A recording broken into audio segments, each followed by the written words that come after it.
નમસ્કાર દર્શક મિત્રો, બોટાદ દસ્તક ન્યૂઝમાં આપનું હાર્દિક સ્વાગત છે અને હું છું એલડી મકવાણા।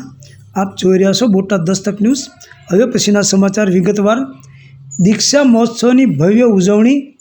ગુરુના સત્સંગીય સંયમની સફરમાં આગળ વધવા પ્રયત્ન કર્યો દીક્ષાર્થી।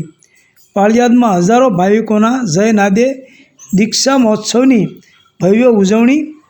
પાળિયાદમાં ઢોલના નગારે રવિવારની સલૂણી સવારે 8 કલાકે દીપકભાઈ માલવણીયાના ગૃહાગણેથી સંયમનું રાગી દર્શન કુમારની ભવ્ય શોભાયાત્રા।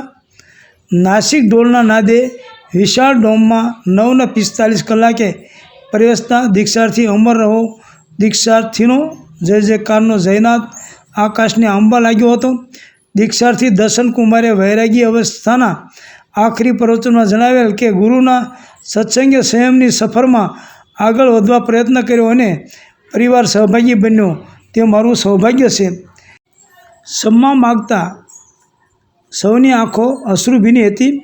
વિસામણ બાપુની જગ્યાના મહંત પૂજ્ય નિર્મળાબા અને શ્રી ભૈલુભાઈનું સન્માન કરાયું હતું।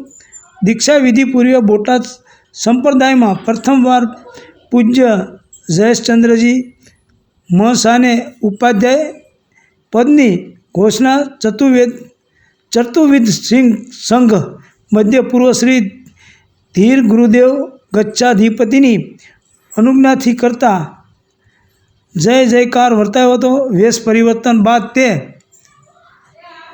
વિશુદ્ધિ પૂજ્ય પુષાશ્વર ચંદ્રજી મહાસાહેબ કરાવ્યા બાદ પૂજ્ય સર્વશ્રી મસાની આજ્ઞાથી દીક્ષાનો પાઠ ઉપાધ્યાય પૂજ્ય જયેશચંદ્રજી મસાએ ભણાવ્યો હતો અને નૂતન દીક્ષિતનું બાબરાપૂર્વ દેવાયચંદ્રી મસાના નામકરણ ઘોષિત કરાતા જયનાદ કરાયો હતો। વળી દીક્ષા તારીખ 8ને શનિવારે જૈન ભવન બોટાદમાં સવારે 7:30 કલાકે યોજાશે।